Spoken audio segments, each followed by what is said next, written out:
Welcome back to the Layover podcast, guys. So grateful and happy that you are joining us this week, and you are not going to regret it.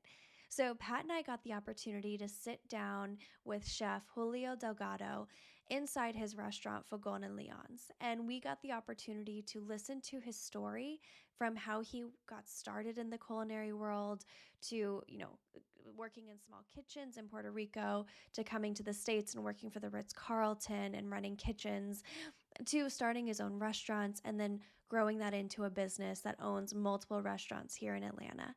Guys, Julio is a well-renowned award-winning chef that earned his chops at 5-star and 5-diamond restaurants and hotels for the last 20 years. Some of his greatest accolades are Best Restaurant of 2008, as well as Top 5 New Restaurants, and the Most Unique Dining Experience here in Atlanta in 2016. Julio is also the winner of the Food Network's Cutthroat Kitchen Cooking Show and Georgia Grown Executive Chef for 2019. All of that is absolutely mind-blowing, but guys, even better, Julio was truly an amazing, authentic, genuine person. Hearing his story about what inspires him, the type of leader he is, what keeps him going, there is a tidbit for everyone in this episode, no matter what part of your journey you're in. I mean, he shows us behind the scenes of what it takes to run a kitchen, to grow a team, and to really take it to the next level. So thank you so much for joining us this week. Again, you're not going to regret it. And you have to check out Fogon and Leon's and Mini Olivia restaurants here in downtown Alpharetta.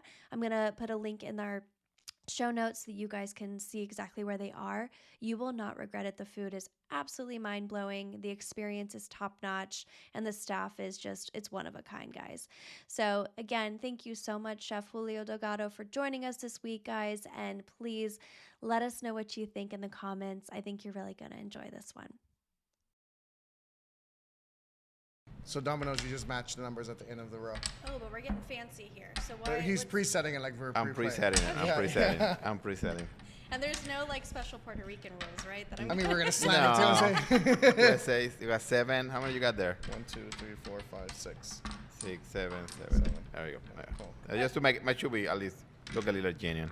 Yeah. Okay, y'all are gonna have to walk me through it gently. But first, cheers. Welcome to the Layover podcast. Cheers. Thank you. We Thank you are- for being on our podcast. Yeah, Absolutely. we've been thinking about this and talking about it for a while now. So I'm glad we finally came to fruition. Yeah. I'm surprised all of your equipment wasn't here. I spent so much time here. I'm impressed you got off your lazy butt and got this scheduled. So let's go. Yes. Well, thank you. So we want to just start it off, and before we dig into what we're doing here, can you just introduce yourself to the listeners? Who the hell are you? Absolutely. Well, my name is Julio. My full name is Julio Delgado. I'm from Ponce, Puerto Rico, and I'm a chef restaurateur in Alpharetta, Georgia. Do you prefer to go by chef? Yeah, everybody call me chef. Okay. Or Julio, either one. Want to So, make sure yes. because I know there's restaurant rules. So I don't want to be the We're one to gonna break we're, them. we're gonna be safe and just say chef. You don't want to get yelled at right from the Yeah, get-go. yeah, I no. have to tell you, when I was working in a bakery when I was like 17, 18, I didn't understand that. Nobody taught me that. And it was a formal bakery. And I once had to call the chef and ask for, more of something. And I was like, hey, Christian. He goes, no, never call me Christian. My name is Chef. And I was like, okay. Like, in tears. I'm sorry. But amazing. So, we're here inside your beautiful restaurant. So can you tell us a little bit about just the journey? Because you've had just a beautiful story, at least the bits that we've heard when we've been having a lot of Tito's and sitting at the bar listening. But how did this all start?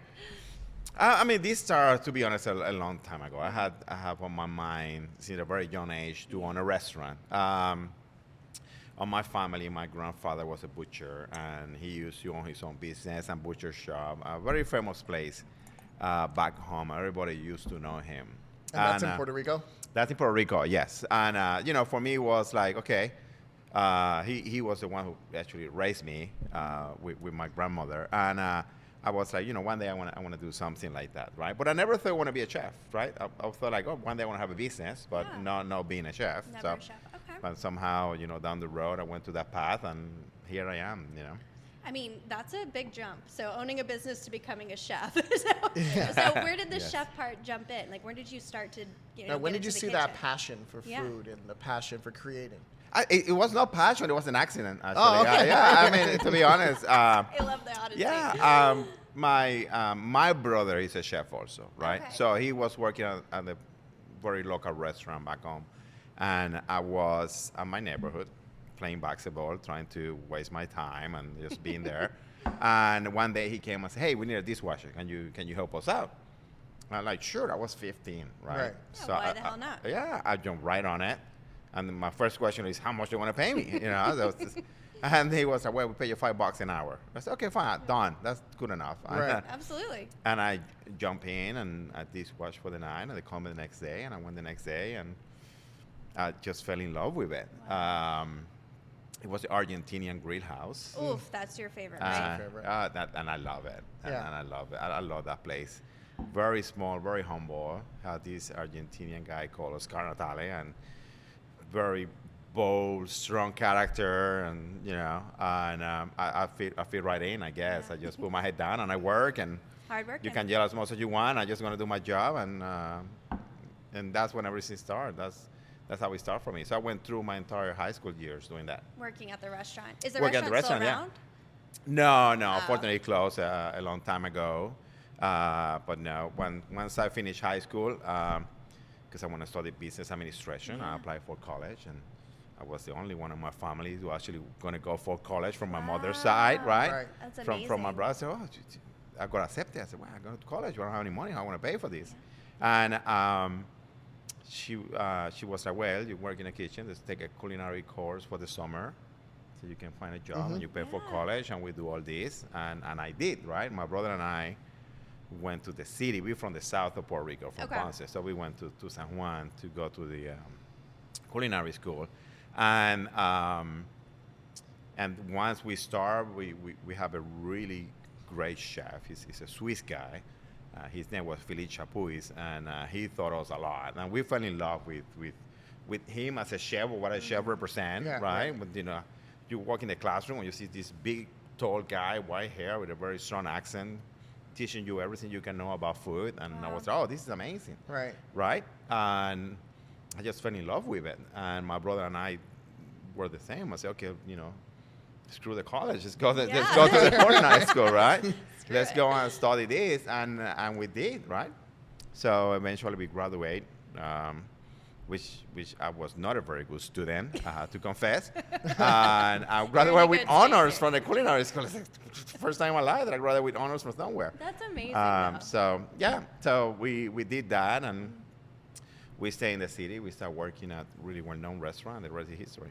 So is this your older brother, younger brother? My older brother. Your I'm the older- youngest. Okay, so I'm the wait, youngest, How yeah. many siblings in total?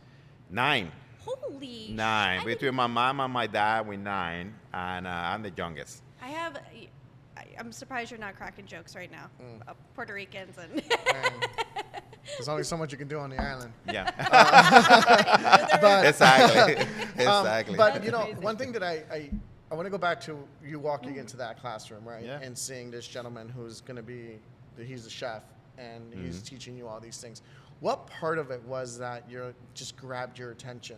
Was it like the creativity, the ability to just I know you're learning, but what was it that sparked your attention? It was like, I could do this for and I for a love living. it. I think it was, what the presence of the chef really represent, Okay. right? This gentleman have a very strong presence. He Yeah. know how to speak. He know how to stand anything. He was just there. You know who he was and what he represent. But, his presence and when he started communicating, why are you here? What are we going to do? And how are you going to do it and why, right? That was, for me, that was like, okay, I can follow this, right? And I had to admit, listen, I was not a good student. I Right. did a lot of crazy things when I was young and all that. So for me to go to a very strict environment with that kind of discipline, Yeah. it really struck me, and I was like, okay, I like this, Yeah, right? yeah. And That structure. yeah, and I like that, and for that, I was like, okay, I wanna do this, right? It's like going to the army. Yeah, I was just going to literally, say yeah. that. I was going to say, I didn't want to compare it to that, but it's like that. You're going from unstructured to do kind of whatever you want to now structured, Yeah. and everything has a routine, and everything is structured, and you know exactly what you're going to do and how to do it or not. When did you, Puerto Rico being a tourist island, and when did you transition now from then school to then say I can go work at a private restaurant or a resort, or what was your next journey past that?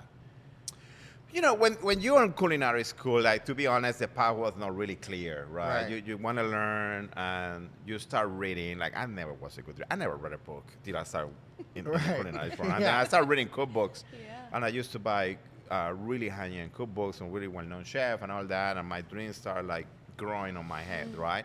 And with that teacher, it was, you know, somehow we were the good students on the classroom, right? There was a few. I mean, we were like 30 students in that classroom. Probably like 10 of us Okay. really made it after that. But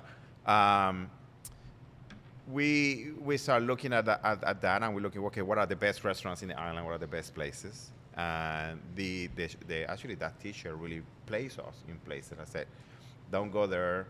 That's a shitty place. Oh, Go they here. like navigated Right. you. Yeah, That's they kind of nice, like yeah. tell us. He tell us what to do, and so I ended up in a place called the Bankers Club of Puerto Rico, Bankers Club. Okay. and it was a really high-end club. It was at the Banco Popular, which is the main bank in the island.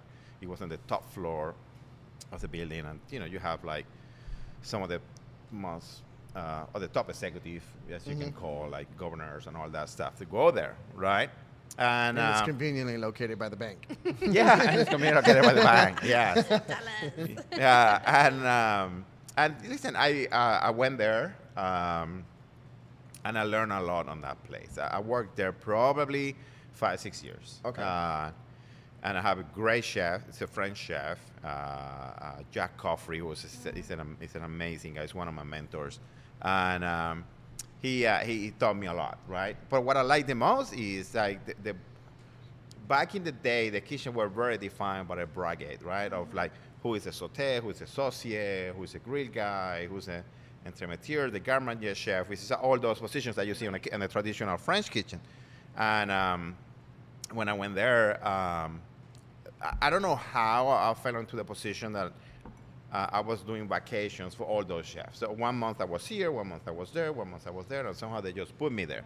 And Jack used that as a training for me. And man, that was a blessing for me because Yeah. I was not expecting that, and I learned so much because I can do any station, any area. That's incredible. Maybe not to perfection because obviously I was on my first job, but it really gave me a solid foundation to you know to what become a chef is. And Were you do that. still working with your brother at this point, or did you guys go separate ways? No, he went to a different restaurant. He Okay. went to a Spanish restaurant called Don Pepe. It was a big restaurant in Puerto Rico. Don Pepe was the Spanish restaurant on the island a long time ago. Stunning, beautiful, multi-million-dollar restaurant, beautiful place, and he worked there for a long time. And eventually he moved to a different restaurant called Compostela, which he worked there almost his entire career before they decided to close and move to the wine distribution business. So yeah, we went different paths, but at the end we met again in Compostela, working in Compostela too for a little bit with him, and it was an amazing Spanish restaurant. But What is it like to work with your brother Yeah. in a high listen, kitchen? Well, I was gonna say, have you seen the show The Bear? Have you watched that? Yeah. Okay, so when I think about working in the kitchen, that my mind goes into that like high intensity, and then when you think about adding your brother into that mix, I mean, were you guys screaming at each other? Were you guys working well? Again, he's the older brother and the youngest brother, so it's like shut up and do what I say, and I'm like, no, I'm not doing that, and you know, I'll be going back and forward on that. But my brother, he's an amazing chef. Yeah, I would say, I always say this. I think he's a better chef than what I am. We just took different paths, right? But he teach me a lot. He helped me a lot as a brother. He still does. And we constantly communicating even to this stage. You know, sometimes it's hard who you can talk about business or something that's related as a chef and all that. it's just a few phone numbers that you can pick and do that, right? And he obviously is the number one to go all the time when that happens. So can you talk, for people who don't come from the restaurant world, which is me, can you walk me through kind of, because there's a hierarchy inside the kitchen, right? I mean, you get started, you're at a certain level, and then you kind of move your way up, right? For the record, I'm not from the restaurant. I'm from the restaurant on the other side, like eating all their food, and the bar is great aspect of it. But what's the culture? What is it like? I mean, how do you work your way up? Where do you start? Well, it's different restaurant, different cultures, right? I work with a lot of European chefs, French, Italian, Swiss, Austrians. Puerto Rico have a great influence because of all these big hotel companies that come from the U.S. and Europe and all that. Obviously, bring all that talent to the island to run those places. I think, listen, there are places that you go like, damn, how I can work here? There's so much yelling, so much swearing, and it's very intense. There are places that are different, right? It's like, it's my way or the highway, and that's all you're gonna do. Right. There are other places that they really take time and mentor you and help you and all that. For me personally, right, one of the things that I try to do as a chef is that, you know what? I'm one of those guys that I hate to take shit from people. Like, I don't want to hear it. Yeah, like, I don't. Sure. So what I do is I want to do everything in my power to do a good job, so I don't have to hear this guy yelling at me. I don't have to hear this guy coming after me. Do it all that. I wish that was still consistent in the generation today. Yeah, I mean that's what I did. Yeah. I mean, listen, I was in a stage to learn and to grow. So in order for me to do that, I just gotta do a job, right? Yeah, Right. I need to do a job. I have to deliver, right? Just put my head down and I work and I do what I have to do. Sometimes I take it, sometimes I not. Sometimes I sit on my car and I cry for a little bit. I go back to work and whatever you have to do, right? But listen, I think there are different places. I think now in this time, or at this time with this generation of chef coming up and all that, obviously you need to adapt, right? Yeah. I don't think you adapt to the bad way or to the wrong side of what a business can be or what you can do. It's just a different mentality. It's just a different group of people, and I think you have to adapt to that. I believe I'm still very intense in a good way as a chef, because obviously on my position I have a big responsibility. You know, I own 2 restaurants, I have 30-something employees. I got to sign paychecks every week. Right, Customer right. satisfaction You is have a quality essential. standard, I need to deliver a product consistently and all that, and I try to first, I try to ensure that my team have the tools and resources that they need to do their job. I think that's the most important. Also, that they have the training to do it. But there's always once in a while that you have, you know, 1 or 2 that they're not getting it, that you have to go a little bit more hard on them so they can understand it. Like, hey, dude, this is not gonna work. Yeah, you know, like you have to fix that up. Have you ever worked underneath a chef that you did not see eye to eye with, or like, you know, where you I guys did. No names. no names. You have to I did have some chefs that don't see eye to eye. I think I work a lot of independent restaurants, and I think independent restaurants owners had the pressure of sustaining the staff and avoid the turnover to do that. So they invest more time on training and making sure that you have what you need. When you work in a big corporate or the large corporation, like I did, I worked at the Ritz-Carlton for 15 years. It's a little different, right? Yeah. And I worked with a gentleman there that guy, it don't matter what you do. He was like, you can please this guy. He's always angry. And I was, and yes, and I mean, that guy was intense. But that and, culture transitions down, right? If you've got an executive chef who's running the show back there, if he's angry, unhappy, nothing meets his standards, that just trickles down if like the entire kitchen culture suffers, right?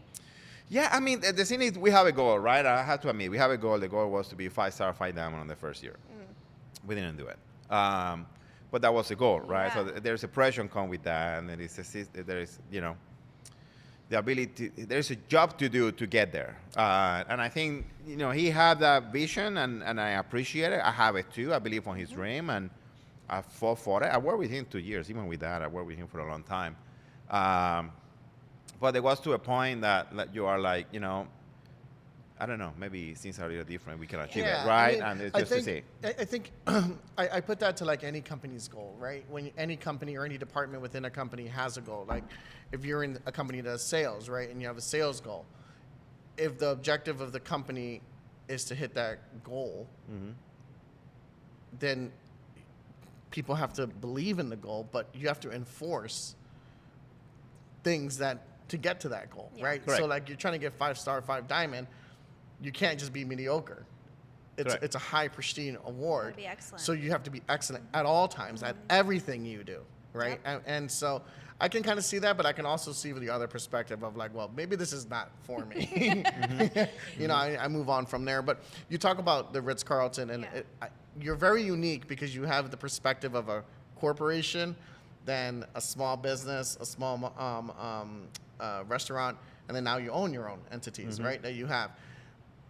When you transitioned to the Ritz, how was that transition from being in other kitchens to now being in a very structured kitchen that you don't have to worry about paychecks and stuff because corporations taking that and all you're worrying about is the food, right? Yeah. And how did you transition that? I think it was an easy transition on the fact that I never forget where I was coming from, right? And like an independent restaurant owner, like one of the things that you watch very closely is food waste, right? Yeah. You don't waste that much food. You gotta take care of the product. You work with the best product possible. Right. So I work Right. at some amazing independent restaurants, and all my mentors, you know, these today, sometimes I have a hard time to have the same product I used to get, you know, Right. especially in fish and stuff like that back home. But I just didn't forget where I was coming from. It don't matter if I work for a place that has 7-8 restaurants and 3,000 rooms, that a place that have 120 seats and is the owner and the wife running it. For me, I just staying to my ground, I staying to what I learned, and then I try to bring that to that operation to ensure that the core of a good restaurant is based on genuine care of product, customers, and employees to do that. And I think that's for me, it was easy to fit right in, right? So from the Ritz-Carlton in Puerto Rico, Ritz-Carlton now in the United States. Oh, you worked at both U.S. and Puerto Rico? I did, yeah. Oh, Yes. okay. And you moved around a lot. I did move around, and I think I was very blessed. I was at the right place at the right time. Right. I was And at you're the. just that good. I thank you, appreciate that. Thank you for that. And I just work right, but after September 11, I was in Puerto Rico, and I remember that day like today.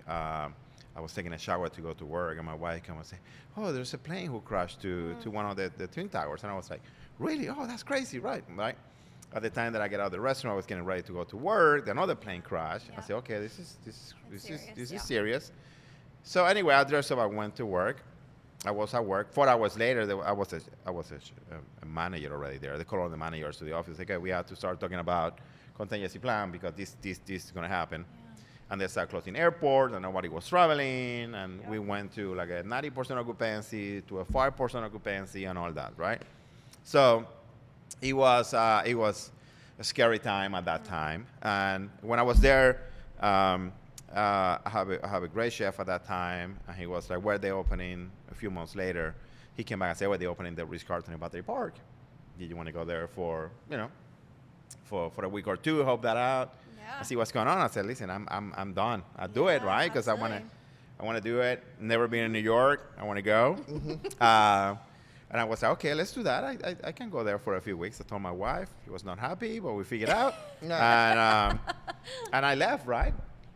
The funny part is I went for 2 weeks, and I finished staying almost for 6 months. Wow. And my chef called me back and said, "Hey, listen, there is a good chance that there's another hotel opening in the U.S. If you move to a different location, you can keep your job. If you come back, you're out of the job.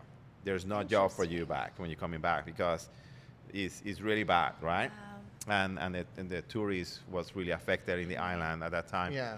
And I was like, okay, do it. Yeah. Like, what are your Didn't options really give me an here? option here, so. Work or don't work, right? So I have a blessing to go and open that hotel, and after that I opened 8 months after that. So I was able to open multiple properties with the company and do that, and that was an experience for me, and I think that really defined who I am today and how I see things and Absolutely. how I do stuff, right?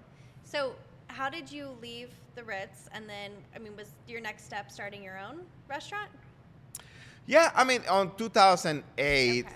the economy was really bad. I was in Florida, so one of my friends who was here in Buckhead, the Ritz-Carlton in Buckhead, said, listen, we have a great job for you I here. remember that Ritz. Come over. And I was like, okay, yeah, I'm on it.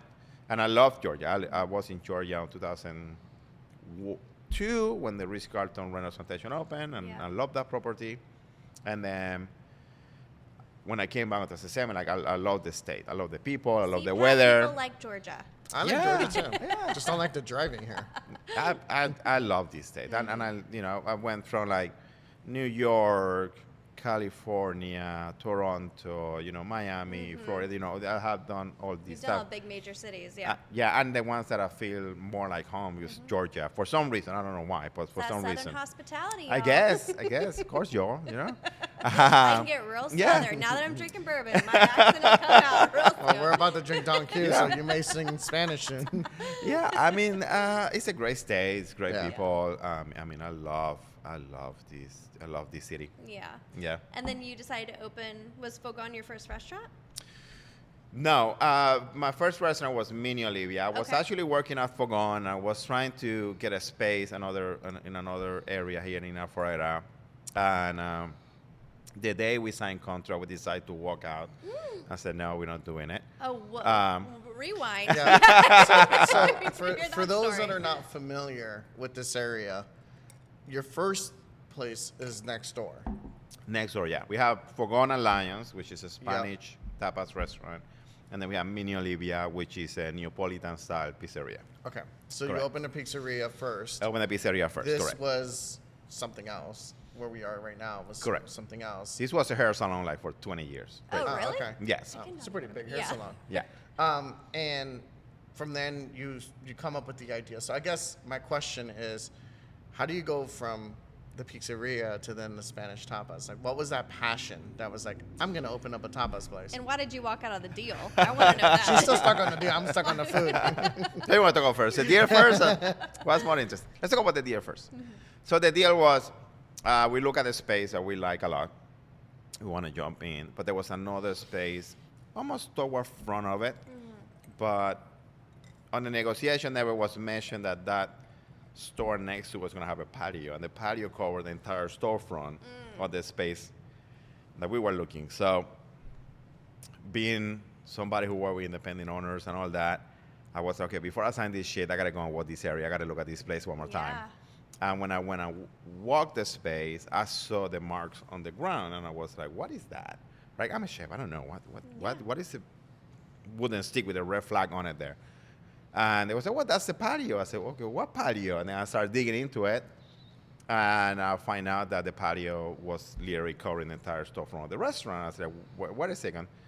If I pay the same amount of rent that this guy is paying, why my restaurant have to be behind his kitchen on his Yeah. patio and do this?" And it didn't cut it for us, so we decided to walk away. I said, "Listen, I don't think I can do it. I can do it for like $15 less a square footage, Sure. Yeah. but not for talking the about same. money, yeah, but for not for the same." And anyway, we decided to move forward. So on that occasion, we want to open Fogon Alliance because Okay. I've been working on this concept for a long time. So I get stuck, right? Because I had no Yeah. space. What I are had you this gonna great do? concept. Yeah. I don't know where to do it. And at that moment, I was not working. And I was like, okay, I need to find a job. I need Sure. to do something, right? In the meantime, till I figure this out. So I find this job in a brewery on the Beltline. They have a pizza room, right? I love pizza. Who don't like pizza, Oh, hell right? yeah. I ate pizza almost this morning for breakfast. All right. Yeah, Keep your secrets to yourself, Pat. yeah. In Puerto Rico, when you go to school, you have a slice of pepperoni and an icy. You said, right? Yeah, then you're good. Yeah, and then you're good. You said, and yeah. So I did that, and I fell in love. I started doing a lot of research for that because that was not my background. I come from a luxury market, doing like really high-end dinners and food and all that. To go to a brewery, which is Yeah. not my niche, it's not what I do, but I can make good food regardless what it is, right? Oh, So I started digging into it and doing some research on pizzas and all that, and I just fell in love with it. So anyway, long story short, I saw the pizzeria space became available, And that was, I mean, it was a deli like for 18 Yeah. years. It was really out of shape. Great family on it before, but I think the dad passed away and the mom, and it was very well known in the area called the Corner Deli. And I was like, I think I can do a pizzeria there. I think I can just put a pizzeria there. And on my mind was like, I'm going to do a pizzeria. I'm going to let him run on his own. And then I'm going to work in Fogon. And I have a side restaurant where I can make a lot of money. And, Right. just being a young entrepreneur, right? Just thinking about all that, which is funny. For some reason, everybody who opens a pizzeria thinks it's going to make a lot of money. But that's not the truth. Yeah. It's like everyone who wants to open a technology company and they don't realize that they're like, you have shit. to do all this Yeah. shit? Oh, yeah. Sleep Yeah, what for you mean the 5 years. profit margin is? That much? So you go like, no, I don't want to do that. So, listen, anyway, we look into it, right? I look into it. I said, I think we can do this. And it's a pizza oven and a fridge. Where I can't go wrong. Right. So we did it. We opened in November 19. What year? 2019, I think, 2019. right before Okay. COVID. Okay. Right before COVID. Yeah. Lovely. Yeah. Yeah. So I mean, a lot of my peers and my chef, I said, "Hey, I open a pizzeria." I said, "What are you doing? You're a fine dining chef. Why you open a pizzeria and this and that?" Everybody was making fun of me, right? You want to be the Puerto Rican stallion and this and that. Just internal jokes, right? And I was like, okay, this is funny, ha ha ha. But this is what I'm gonna do. And I did, and thanks God I did, because, man, 2 months later, COVID hit, and we were like, holy shit, what are we gonna do now? Right. Like, I have my life investment here. How did Got you everything I handle all got. of that? Yeah. Takeout. So Did you get takeout? we did takeout. Yeah. You This know? is pizzeria. We did takeout, and it's funny on the development we said we're gonna put a takeout window, just to have pizza for takeout. Well, we Yeah. never Sure. thought Yeah. Right. That it was going to be the required. monster Yeah. behind it, which is gonna come for This it. is going to be a good concept. And then it's like, wow, this is a This requirement. is your only concept right now. Probably the best investment I did on that place was that damn window. We had this window there that we can just open this much and just shave piece, like a case of pizza. Don't touch me, right? Don't look, don't touch, don't breathe. Yeah. And listen, the first night we did really well. I think we sold like 300 pizzas the first night because everybody was closed. And we had great weekends, right? And this area And with is that, we great. survived. Yeah. We put the head down. And at that moment, I have a chef that's been working with me for a long time, Anthony. And I look at Anthony and I say, hey, I don't know what's going to happen. I don't know what's going on. But even if it's you and I dining in this fucking place, taking Yep. the pizza out, we're going to do it. But we're going to put the Absolutely. head down. We're going to work. We're going to make it work somehow. So were And you we did. executive chef on that, or you hired someone to be the chef on that? Well, I hired Anthony to be the So chef he was- because my okay. plan, again, was Was to to do keep this full and time. to Okay. leave, right? right. He's getting rich off pizza. Yeah, it didn't work. So with that say, we did that, and listen, it was him, myself, my wife was a dishwasher, which my wife comes from a wow. whole separate background of administrative assistant and whatever, and we just put the head down and we worked. You got we through got it. pieces And out. then this opens. Right next door. Yeah. Then, slowly we start coming back to normal, right? Yeah, That's the quotes around normal. I don't Quotes know what normal, normal right? is I don't know anymore. what that is. So, we knew this space was becoming available because the gentleman who had this space lease was planning to move across the street, and I was like, I can put Fogon in there. I can tweak this space. You saw the vision. I saw the vision. Yeah. I saw the in and outdoor. I saw what we can do with the patio. Because it was a hair salon. And it was hair salon. So you were getting your hair done when you came. It's funny. I never got a haircut here. Don't No. lie to us. He's No. getting your hair cut every day just to sketch out the place. Stunning. No, I never got a haircut here. That's the funny part. And I worked next to it for years. No, I mean, the great people, I mean, they were here, and I was like, wait, this guy was cutting hair there for 18 years. Oh, wow. I can be there for a long time, too, just selling paellas and tapas and all that. So was that the concept? Like, it was always tapas. Like, you knew this is what you wanted. Like, you worked on the concept, you worked on the ideas, and you just, to me, it sounds like you were just looking for the right spot to put your idea into. Correct. And Okay. what was the inspiration behind it? Well, my grandfather was my whole inspiration for this because Okay. I opened, I don't know, a dozen restaurants in my life, probably more. But I had never done anything that is a reflection on my heritage or who I am or what I do. So I was looking to do something on that area, right? As my grandfather was a butcher, and they have a provision business and all that. He's In Ponce. In Ponce, yeah. Okay. But his heritage is from Spain, from Galicia, so it's a Spaniard. So with that, we're trying to see, okay, what we can, what I can do about that, right? So we start working on the concept and what it is. And we come out with something that we call the celebration as traditional Spanish cuisine through the world, right? Which we use a Spanish cuisine as a foundation, and then we celebrate all the countries that have Spanish influences, right? That's awesome. So that could be like South America, Central America, the Caribbean, obviously, Florida, the Philippines has Spanish influence and all that. So that was my whole inspiration through it. So you can have a paella, or you can have a croqueta, or you can have a pibil taco, or you can have a Peruvian tiradito. So one thing I will say, I can successfully tell you that I've tried everything on the menu. It's taken I think me. you have, yes. I think, and I recently just moved here too, so I used to come here a lot for work. And Tracy, one day I was like, Tracy, I'm tired of eating burgers, and which you guys have a great burger too. Yeah, thank you. And I was like, and she's like, listen, there's this place like right on the corner. I see it's busy. They play Spanish music. Yeah, let's go try it out. And she goes, it's very good. It's great. And I go, cool. Have you tried it? She's like, no. And I was like, so how do you know it's great? She smells good. It smells good. Yeah. So we came here, and immediately it was like the energy, the Oh my vibe, gosh, and it is my go-to spot in Alpharetta when I do go out. It's not, you talk about the culture, you talk about everything you learned. I can safely tell you that this is the best restaurant in Alpharetta because not only just the food quality is great, Which is amazing. the consistency and the staff. Yeah. The staff that's here has a level of just respect, knowledge, and they make you feel comfortable. Well, to that point. Thank you. But I think that's our biggest compliment. Sorry to interrupt you. No, But no, I think no. that's our biggest compliment, because this is not about me, and this is not about the food. It's about this is about the team, and that's always that I try to keep very present. It shows. And I was asking Pat the other day, I was like, because it's a joke. We hang out a lot. And so I was, we're always like, what do we want to do? Where do you want to go? And his response is always, let's go to Focal. I'm like, we've gone there like twice this week. They're going to start questioning things. And he goes, I go, why do you want to go back? Out of curiosity, like, what is this your go-to spot? He goes, I just feel at home there.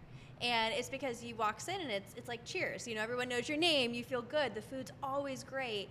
I mean, you've created just something truly beautiful, especially around the heritage and the culture. And I can safely tell you, it's not just because I come here a lot, because I've watched the staff. Sometimes I've come here and I've just have a cocktail and then go, elsewhere. The bartenders know the names of the people that come here and their drinks. Yep. And for them to remember that, you don't see that type of stuff anymore, that level of customer service anymore, right? And so when I come here, outside of the food being amazing, that paella. yeah, the paella is just something else. And the steak that you have here. Well, we'll go into that. But it does feel like a friendly environment. And I don't know if you've ever done this before. I know you speak of being humble and those things. But maybe on a Friday, take a stroll downtown, right around 7:30, 8 o'clock at night. And you are the busiest restaurant and the most lively restaurant. So forget busy, lively restaurant on this whole downtown block.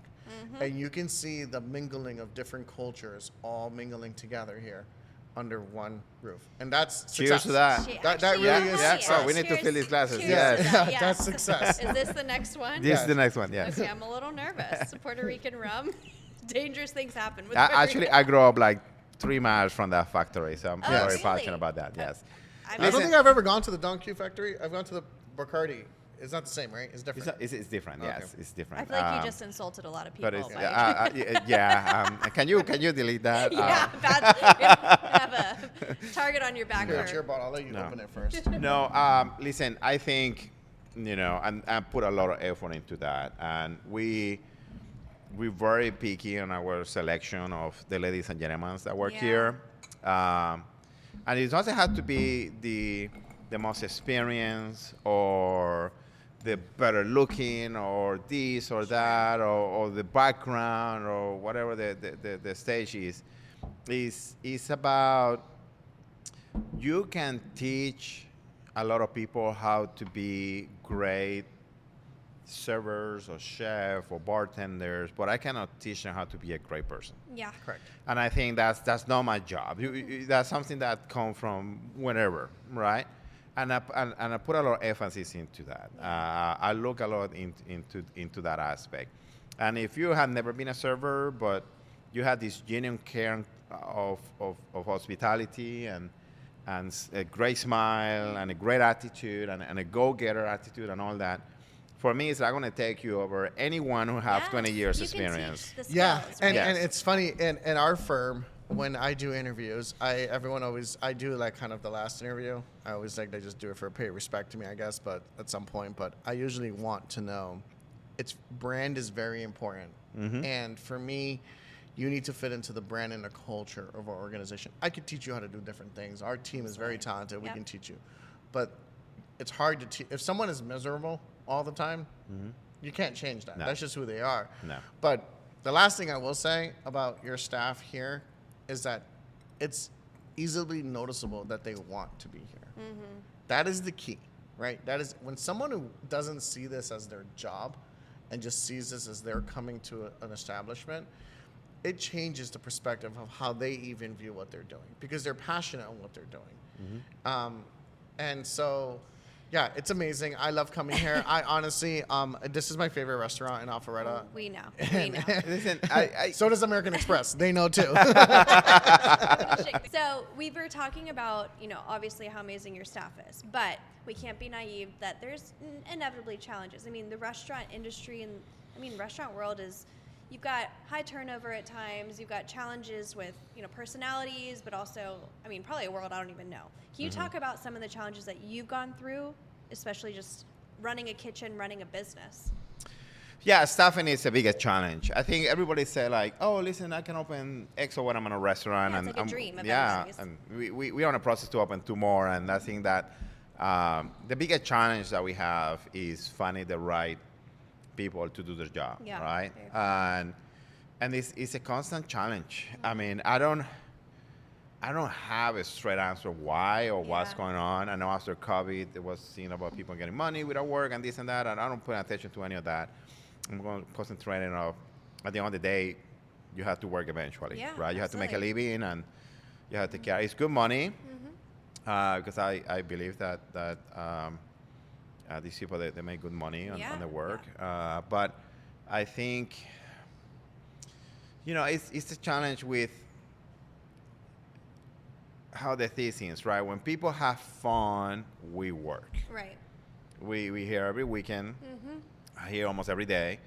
And I think that's the biggest challenge, right? How you can tell this generation that, no, you cannot go Saturday night to your friends to see the movies because you have section, you have the section on the banquet area, And I think that's some of the challenges that we have. We're trying to do our best to honor the best way we can. We do require most of our staff to be available on the weekends. Yeah, that doesn't mean they have to work every Sunday, but every other Sunday we might need you to keep it fair and kind of rotate it, right? To do a nice rotation with the staff.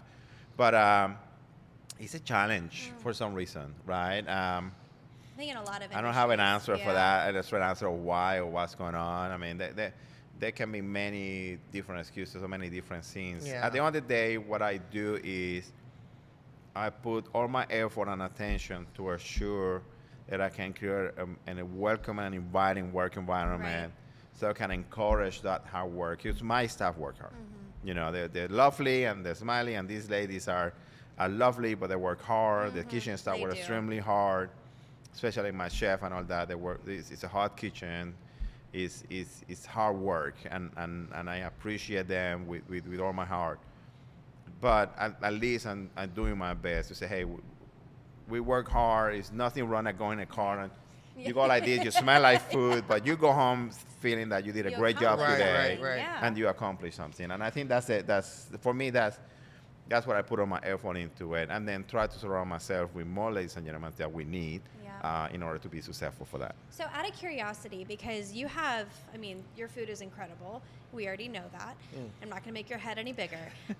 But how do you, I mean, when you're staffing up for a kitchen, what is the interview process? Like, how do you know someone is going to be able to cook to your standard for your kitchen? Yeah, how do you transfer Like, that knowledge? Like from what you do, right? Or your chef that's currently back there. How does all that knowledge transfer go, right? I think some of the first questions that I ask them is, what is your favorite food? What you like to eat, right? What do you like to eat? What is your favorite restaurant? Where you like to go to eat, right? And I try to dig into a little bit of what that candidate like to experience and what kind of, real interest on food they have, right? Because, I mean, I remember a dozen of restaurants that I went and ate that I absolutely love, and I can't wait to go back, right? And because I love food, I love service, I love, concepts and all that. And when you ask somebody like, "What's your favorite food?" I don't know. At least you can have a great hamburger. Yeah, I don't think the problematic part is when they say, "I don't know." Yeah. Right. And it's like I don't know, or this or that, and I think when I was in the corporate world, we have a selection process called QSP, which is a quality selection process. And all the questions had nothing to do with you as your job. If most questions about you as a person, right? Yeah. Now they had this question I remember, like, do you ever throw garbage out of a moving car? I'm like, I don't know. How many drinks later? But on your head, but when the reality is, if you think about it on your head, the throwing garbage out of a moving car is the right thing to do. No, but the answer should be no, right? So I think that's some of the things that I think I learned on my corporate work that I try to, when I interview, our candidates and all that, I try to dig a little bit more into who they are and where they come from, what their principles are, what they do, and what they like, what they don't like, And do you remember what's the last restaurant that you went? Yeah. And that's a great question. I don't remember. Like, maybe you didn't care or you didn't like it, right? Absolutely. And I think that's, I try to dig in. I want to meet people. I don't hire buddies. Yeah. I hire talent. I hire people that care about hospitality, regardless you're in the dish area or you are in the kitchen or that, because they're all equally important. And I think, for me, that's the main thing. I love it. And so how does that transition from just, being the chef to now you're running multiple businesses, multiple locations? Are you still able to focus on the cooking as much as you want to and focus on being a chef as much as you want to? Or are you pulled in so many directions that I don't even know what that is like. Quite frankly, I think I'm always going to be a chef. It don't matter what, I can give it up. And there's probably a reason why I always have been in the kitchen. I want to know. Because I had not been as patient with customer service as maybe some of my ladies and gentlemen may be able to do. People are hard, so we understand. Yeah, and for me, it's like, you know what? I know what my strengths are. Sure. And I also know what my weaknesses are. So I try to surround myself with people who can fill those weaknesses and kind of balance them out. About that all the time. That's just great leadership. Because I can be great on everything. Yeah, absolutely. And that's why you need a team. Yeah. Like, I'm nothing without my team. And even sometimes I'm like, no, this is supposed to be this way. And then I have my leader next to me. I say, yeah, I know, and you're right, but we might have to do this in order to get there. Right. And I'm like, okay. Ugh, I hate when Pat I guess we had to do that. You know what I mean?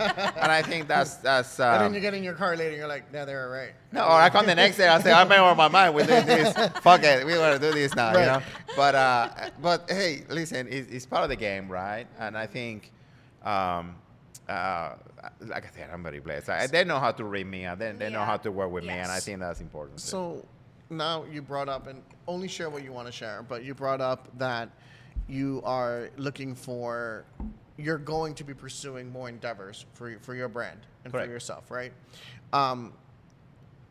How, and maybe you were alluding to this in your question, is how does it impact you from moving from, you always will be a chef, but you're also the owner right? And so you have more responsibilities, right? You have, to your point, the staff, the paychecks, their livelihood is based on your decision making and what you do. It's no longer just the food; it's the whole package, right? You know, you got to pay rent, you got to pay lease, you got to buy a building, you got to whatever all the things that come into it. How do you balance that to stay happy? You know, that's Please be happy. That's a great question. That's a great question, and I think it's about what your goals are and what your end of minds are, right? Like where you see yourself in a specific time. A lot of people made a mistake. Everybody thinks they're going to get into a restaurant business to make a lot of money. You don't make a lot of money in restaurant business. There is a very small profit margins. You move a lot of money, but you don't make a lot of money. Right. And I think there's a difference on that. I have a lot of obligations, and I think my biggest obligation is making sure I take care of my staff, make sure they're being well taken care of, because it's nothing more checking that, you know, going to a payroll every 2 weeks and make sure you're there. Absolutely. But I think it's just about, you know, what you see yourself. And I tell you, man, I sleep like a baby. Like, I have a lot of worries, and I have a lot of fears, goals, challenges, and all that.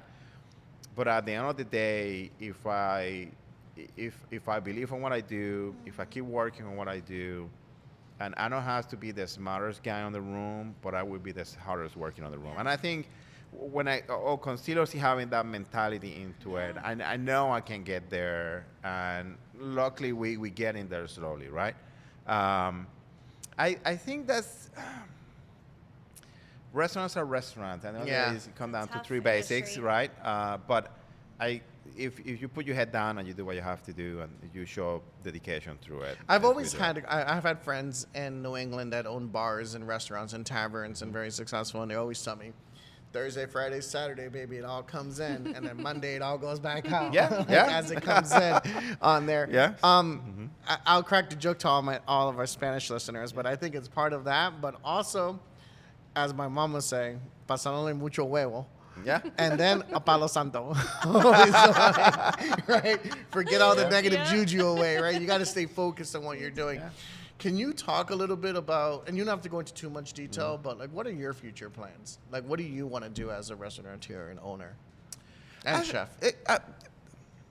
With all my heart, my goal is to be able to create a hospitality group or a concept group that I'm able to provide opportunities to my team for the future, and to my family, and to everybody who has been putting the heart and soul into everything I have done and believe on this dream, right? Because I have my own dream and I have this, but some people got to come and believe on this dream in order to support you and to do that.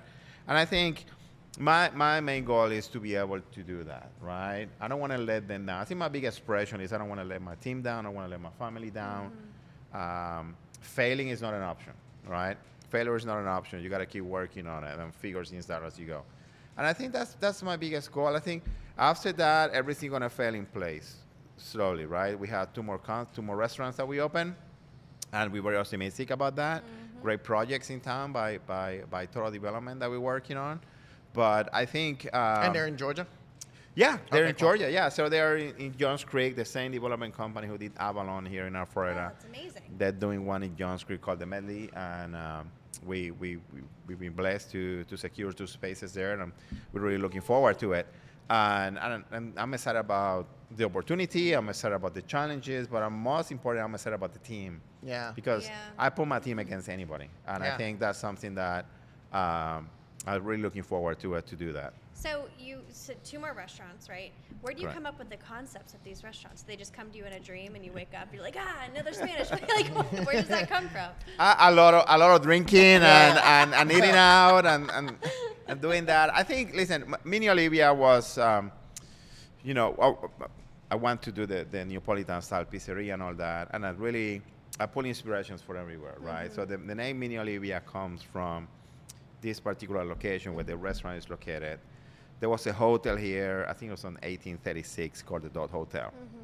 Inside the hotel, there was a restaurant owned by the Dot family who owned the restaurant. And the last person that worked there was the daughter, which her name was Mini Olivia Finley Dot, right? Wow. So we named the restaurant in honor to the history of the city of Florida, and to the location, and to what it was, and that was the whole niche for the name for it, right? Tracy didn't know that, and she's from Alpharetta. Yeah. It's funny. I have like 3 different names, and Florida had this historic signage everywhere. And we were looking at the patio. We were designing the patio and all that, and I started reading the sign. And I was like, "That's the name." That's it. And I just came out just like that, literally in 5 seconds. And I've seen you pull inspiration from everywhere, right? For everything that you see, touch, feel, and I think that was the niche for the pizzeria. For Fogon, again, it's hard to name Italian, it's a Latin restaurant, a Spanish restaurant. Mm-hmm. They would not be Don Julio or any Don kind of Julio, shit like that. Caribbean I said, this "Man, and that, and no." So I had to figure it out, and so now our niche is we cook everything over wood fire, right? Yeah. So we had this Oh. 14-foot So long good. fire pit, I have a great idea and for you. yeah, Yeah, I have a great idea. Oh, We you gotta gotta we tell gotta me. petition the town to do this, but Yeah. we should do an outdoor over fire cooking, Argentinian style display cooking outside. I'm all for it. He's Yeah. like done and done. That I mean, it would just be amazing. And I'm all the for it. quality of food here is unreal. I'm all Unreal. for it. Wait, what is the process though? So as you're coming up with these concepts, I want to get nitty gritty. Do you have like a notebook you carry around? You like jot down ideas, or it just comes to you? And and then how do you envision the space? Do you hire an interior designer? Where does all of this come together as a kind of pieces of a puzzle? Yeah, I mean, you start looking at what you like, right? For example, something that I always like on all my concepts is I like open kitchens. I love the open kitchen stuff. And the reason for that is I believe on the connection between the guests and the host, right? I don't want the chef hiding on the back and you never see the chef or this. Who is the chef? Is the dirty guy on the corner? No, Yeah, it you shouldn't don't be wanna- that way, right? It makes you Right, question right. like what's Yeah. happening back there with my food. Correct. What's going on, right? Yeah. So I believe on that. So that's always going to be a foundation for what I do. Now for aesthetics and all that, then we pull inspiration based on the concept. And I think that's why I call my company Concept to Table, because I think one of the biggest mistakes that I see in my career was you had this beautiful restaurant with food that don't fit the decoration or the concept of that restaurant. Yep. Or you had this shitty restaurant with really high-end food that these don't match this. This should be a barbecue place. This shouldn't be like a French Right. bistro, Yeah. right? Right. Yeah. And I think for some reason a lot of people miss a boat into that. And when I was at the Ritz, we put a lot of emphasis into that as we open hotel is, can we cook to concept? Can we serve to concept, right? And all that, like what you should do that match your concept. And I think that's a big challenge. And a lot of Yeah. people don't understand that. And for me, like I think I had done my career based on that, and just opening restaurants and cooking and serving and creating stuff. Like, for example, when we opened Fogon, one of the negative feedback was like, "Oh, we're not really sure if the Latin music is the right thing for our Florida." I'm like, no. I am so We're glad gonna- you put we- your foot down on that. We're gonna play Latin music. Hell and yeah, this you is That was the a finish. reveal? Yeah. And I was like, no, I said, no. Can you get their We- name? I want to punch him in the face. No. They're lucky I didn't know this. Listen, I don't know. I don't know. I don't know the reason behind Yeah. it, Yeah, right? yeah. But we really different compared to Sure. most of the restaurants that Yeah. are around Yeah. us, right? And obviously there's And- demographic, there's a clientele and all that. And What you know, year did this open? This opened on 2023. Okay. Yeah. So I didn't realize it was that Yeah. new. Yeah. Yeah. 2023. 2023. Yeah. They're lucky I didn't open it because it would have been some like dirty ass reggaeton. Like, Oh, we're playing now. There's a bit about Bunny and you would Tego have and been all eating. that. You're like, and- did he just say that? No, I mean it's funny, sometimes what people think about what you should do, Yeah, the way I label it too is that it's all ambiance unto what you're building for your restaurant's image, right? You go to a barbecue place, they're probably playing country music. Yeah. They're probably playing something in that nature. Yeah, Or stick with the blues, brand. or Yeah. something in that nature. You're not walking into a barbecue place and they're playing techno. Yeah. It's just not going to happen, right? And it matches the aesthetics of the building. So I'm glad you kept it going because that's why I come here. And- Because the bands are amazing. Speaking of all of that, like all conceptually coming together, out of curiosity, because we talk about this too, and we mentor a lot of entrepreneurs, and I tell them at some point someone's going to call your baby ugly. Your company is going to, someone's going to give you critiques and all of that. When you're creating food and that experience, there's something that's like deeply personal to that. And I'm sure someone has given you feedback that wasn't necessarily positive. Yeah, all the time. So how do you deal with that? Because I feel like I would. I mean, it's your baby, He calls me. I think. Pat, come taste this. Come here. What, I was like, fuck it, go somewhere else. No, no. I think. Listen, you had to take. You had to be able to listen to everyone, right? Yeah. And sometimes the truth hurt. Yeah. Right. And when you put a lot of passion and pride on what you do, there are gonna be times that you're gonna feel hurt, and you probably overreact or do this or do that. I'm trying to always sit on things. Like I hate to make fast decisions. Yep. When I do menus, I hate to see, oh, we have to do a new menu. We're gonna do this. Sometimes it takes me weeks or months so that I can come up with a new menu. I think you have to listen because at the end of the day,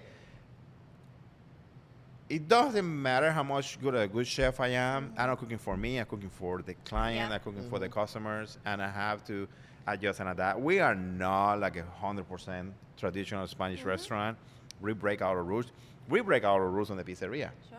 right? Neapolitan style. I don't put pineapple. Fuck it, we're gonna put pineapple. We're gonna call it why not, right? Yeah. And that's some of the things. So I think you have to listen to what the feedback is, learn from it, and adapt. Sometimes you do it, sometimes you don't. It's just based, of what the vision is and what you think. I mean, if you see that it's something that comes constantly, then you go like, we have a problem here. It's just like this once in a while, then you go like, okay, I hear you, but let me wait a little bit before I make a decision on that. Yeah, is this consistent or not? Correct. Right? And so that sparked something. When you said creating the menu, I don't come from the restaurant world again. What is that process? I'm dying to know. Like, how do you come up with the items on your menu? Because they're banging. I put If this you ever restaurant- need a tester, hey, done. Listen, I think again, inspiration comes from everything. Like I have a lasagna next door on the pizzeria called Aniliana, and that's come from my aunt. When I was a kid, she made this amazing lasagna, and I fell in love with it. And her secret was she does what they call the vodka sauce, which is like a creamy tomato sauce for it, right? Oh, we know. And she does use that for the lasagna. And when I was a kid, I just love it. I was like, I want to do this. And when I was looking at the restaurant, I said, I want to put this lasagna. The first thing came to my mind was that. I said, well, this is what I'm going to do. So we stick to the guns. We did it, and we sell a lot of it, right? I said, hey. And my aunt came on New Year's Eve. Gracias, tía. Yeah. And she's like, what is my cut? I was like, I don't know. Hey, she's your real tia. Yeah, and I think, things like that. I think, for example, here at Fogon, we have these sorullos, right? Which is like a corn fritter. It's called like it's like a corn hush puppy, I would say, something like that, right? And, there's a place back home called Palgueras that for me had the best sorullos in the whole island. And I used to go there all the time. I used to drive there just to eat that, have a couple of sangrias, and come back. And I was like, okay, if I do this, I want to do that, right? The empanadas, they're really my dad's recipe. I met my dad. Oh, no way. Yeah, I met my dad when I was, I think I was 23, 24 years old. And we have developed this beautiful relationship together. And something that I always going to remember about him is all the time that I see him, he welcome me with empanadas. If he know I come, he make empanadas. Yeah. I didn't ask him for it. I didn't say anything. That's just him. He just giving all his heart on this beautiful fritter just to give it to me to enjoy. And again, and I was looking into, I said, well, I have to have empanadas. Why not going to put my dad empanadas? It's fun. I brought him here.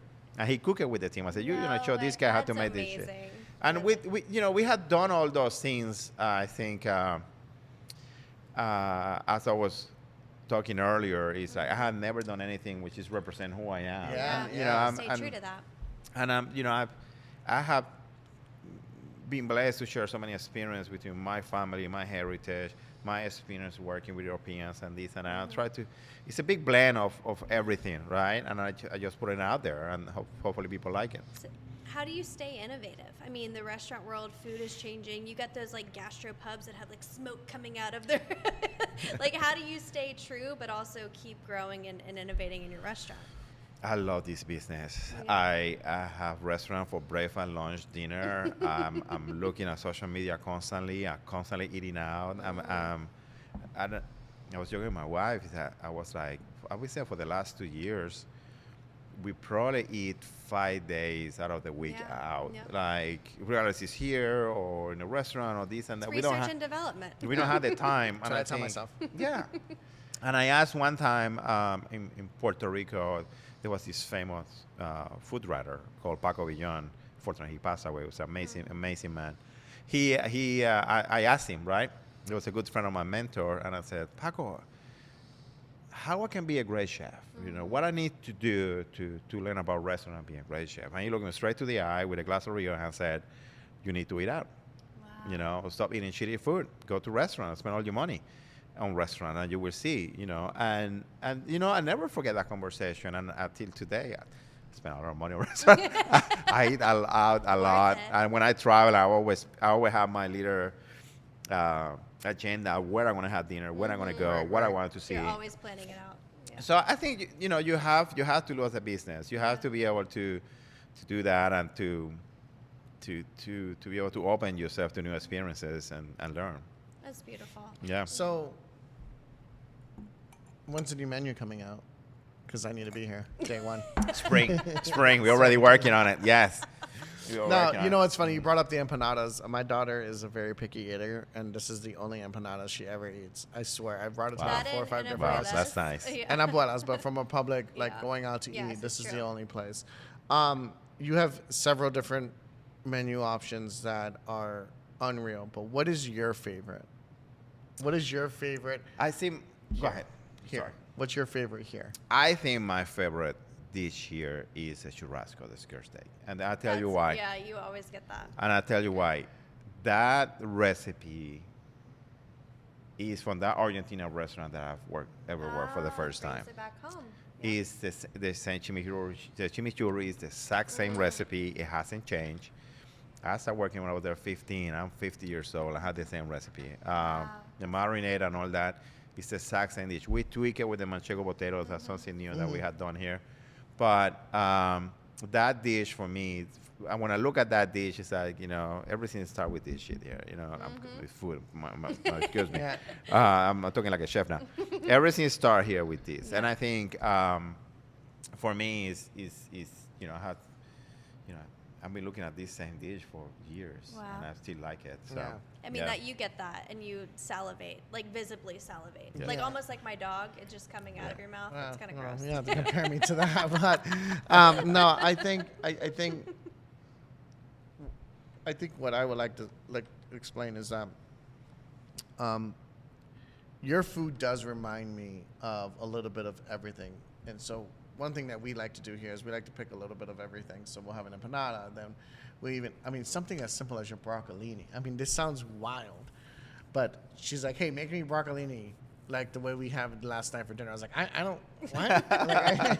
Let me go start a fire for a little bit to make this argument. But everything is just so much attention and detail, and it's so good. My favorite thing that you make here is that steak is very high up there. But your paella is unreal. A lot of paellas are very dry, or it's just too soggy. Like I feel like it wasn't enough time, and then you have the consistency. Yours is like so buttery, like it just scoops up. My son was here this past Saturday, but every time he comes, he's like, "We gotta go at the paella," and I was like, "Why?" Well, I mean, even my dad, who is a white man from Georgia, is obsessed with your paella. Yeah. Obsessed with it, it. it's just very, very, very good. And so, that's probably one of the first Yeah. things I learned how to make. The the paella. paella. Yeah. Yeah, we need to learn that. Yeah. So, as you've, we're closing out. I know we were supposed to play dominoes, but your stories, We did. your I'm stories, I'm winning. He's winning. Y'all never taught me, so I'm just like, I'm throwing them down. Okay. So, what would be that piece of advice that you would give any, whether it's a young entrepreneur or someone who is in the kitchen and wanting to, become an executive chef? What would you give them as that one piece of advice? For someone who wants to become an executive chef, I would say, don't think about money first. Think about knowledge. Find a place that you believe you can get all the knowledge that you need to get there. I always say find multiple places. One place won't do it because every restaurant is different. Every place has different niche ways to do things. And I always said when you work in a restaurant, and even me as a chef, when I work in one restaurant and I move to the next one, it's like I start from zero. I don't know anything. Interesting. Because for example, the clientele in Toronto is not the same clientele in Miami, and the clientele here is not the same there. So you need to be able to adjust for that. In order for you to get there, you have to learn multiple ways of doing things, multiple cultures, et cetera, in order to get there. So find a place that you can do that. Go through the pains of growth, which is, work hard, no money, long hours, do what you have to do. I wish it's a better way to do it. I don't know that way yet. I don't think it exists. And it's funny because I always tell my team, I don't expect you guys have to go through the same thing that I went through, right? Yeah. I don't expect that. If I can help you to find a couple of shortcuts for you to get get there, there not a faster. shortcut, it's not like avoid things for you to get there. I will Work help smarter, you. not Yeah, harder type yeah. of, yeah. I will do it, but I would say like for somebody who's a young chef who wanna grow, it's a beautiful profession. You can make a life out of it. I've been married 30 years somehow. My wife's been the backbone of my. Thank you. My wife and my family really have been the backbone of my success. They always have been there for me, and they know the pains of the growth and how we got here. So people say like, oh, you don't be able to get married, you don't be able to have a family, you don't be able to have that. No, that's not So true. You can Yeah, You so can have it all. You just gotta find the right balance. see the right balance. So I'm gonna do my favorite part of the show, Yeah. which is rapid fire questions. Okay. But before I do that, Yeah. if I may request a new food You can't menu. have empanadas right now. No, a new food item. Yeah. There's two. I think for the summer. But you said one. Are you Yeah, one? Yeah, but you're just getting to a say- little This picky guy right is now. pushing it Yeah, now. right? So You see why I work in the kitchen? yeah. Puerto Rican rum. So that steak that you mentioned that is your favorite. Over the summer, if you could do that over some papa fritas, and just put it over a small little French fries over with that chimichurri over. Well, listen, the only thing you have to do is ask. We don't say no here. You say, I want this, you power fritas, we're going to say yes. You're creating a beast. Yeah. And He's gonna the ask last every thing, I time. think we talked about it last time, is your ceviches are amazing. Oh, they are really good. But you should try to do a sancocho de pescado. Sancocho de becao. Yeah. You can't do that. It would just, I would never leave. You'd be like, we got to get this So guy to I leave. wouldn't recommend doing that. I think it's a bad idea. That's So, Fuck it, we're not doing that. so those are the two things. But here's my favorite part of the show is we do a rapid fire. I'm going to ask you a whole bunch of questions, Okay. one word answers. It's very quick. But Okay. what's your favorite cuisine to eat? Spanish. What is your favorite pizza? Margaroni, which is something that I create next door, which I is was a about to say, margarita. Yes, please Which explain. is a margarita with pepperoni. Oh. And I'm a guy of habit. I eat the same pizza all the time. Doesn't matter what. I'm always Margaroni. going to have the same pizza. What's your favorite thing to do with your family outside of work? Spending time together, travel, create memories, Damn. Now when I ended that question round, that Yeah. was quick. favorite, That was favorite city to travel to? In the U.S. Anywhere. Okay, anywhere. I just went to Madrid and I fell in love with it. I think it's an amazing city. I think it's the new Miami. Favorite city to live in? Florida. Yeah. Yes, that's easy. Yeah, I've been here since 2008. Yep. So it's Never the gonna longest leave. city that I have lived. Yeah, I love it. I love it. yeah. you personally. What's your favorite thing for you to be grounded, to keep yourself grounded for everything that you have going on in your world, family, work, business, customers? What keeps you grounded? Never take anything for granted. Okay. Just value everything. Everything have a value, and you have to appreciate the business, your clients, value them, make sure you're there for what they need, make sure you're there for your team, for your staff, for your family. Don't take it for granted. Nothing can be taken for granted. One thing that, and this is not really a question, so we're going to end the question round. We're very informal. Okay. One thing that really stuck to me in this entire podcast was I'm also a first generation college graduate in my family. And I know how much it means for families to see someone make it, right? Especially when being Hispanic, right? We're known for certain things and not always being owners and entrepreneurs and thought thinkers and whatnot. What is the biggest thing that you're proud of that you can look back at and say, I left a legacy for my family and your past family and also your current family, right? Your kids and whatnot. Like, what is that one thing that you hope that you remember from your family line? Oof. Now you want me to cry.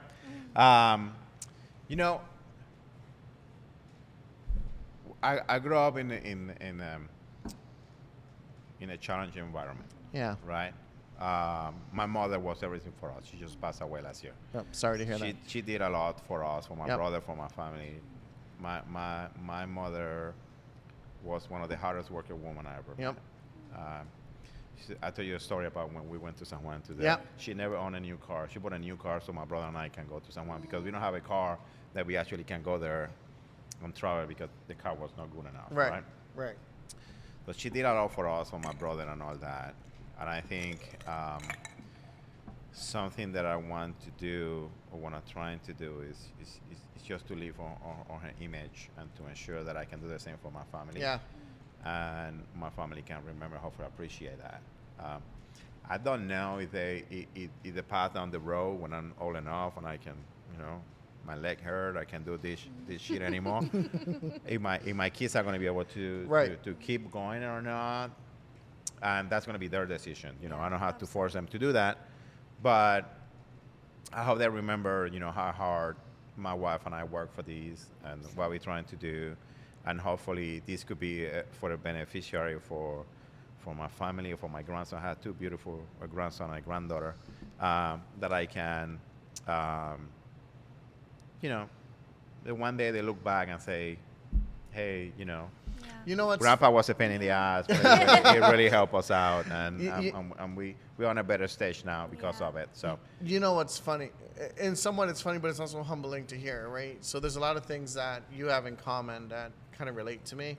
I was also raised by my mother more than I was by my father. Mm-hmm. And I look at you when you say putting your head down and just doing the work, and no matter whatever noise is around you, you're going to just perform to do the work, right? And you stay humble and you never forget where you came from. Mm-hmm. No matter how much success you've had, no matter how much money you make, no matter any of those things, you will never forget where you came from. Mm-hmm. I truly believe, after having multiple people on this podcast and meeting a lot of people over my period of time in my career and whatnot, is that there's something about being Spanish that resonates in that humbleness of when you see of how the upbringings were, and when you break that cycle to then have a better future for your kids, right? Mm-hmm. You always, the dream I have as a parent is never to have my kids go through what I went through to get to this point and make an easier path for them, right, to move forward. So I congratulate you for... Yeah, I mean, your story is beautiful. Yeah, Thank for you. your success, and I hope you have to have continued success for your family and yourself. And if you keep pumping out food like that out of that kitchen, I have no doubt I'll be driving all the way to Johns Creek to eat there. Thank you so much. We won't be here without people like you guys who help us, who support us, who come here and say, hey, we like these, and we want to come here often and all that. And I think, that's the beauty of it. I think the biggest joy of this business is the relationship that you can create, not only with your customers, but with your staff and everybody else. I think that's the biggest joy. And Alpharetta is an amazing town. It's a great neighborhood, and I have made so many friends for life here that listen, this is going to be a thing that you're going to remember the whole of your life. Yeah. Absolutely. Well, cheers. Cheers to your success. Cheers to friends for life. Absolutely. Thank Cheers. you.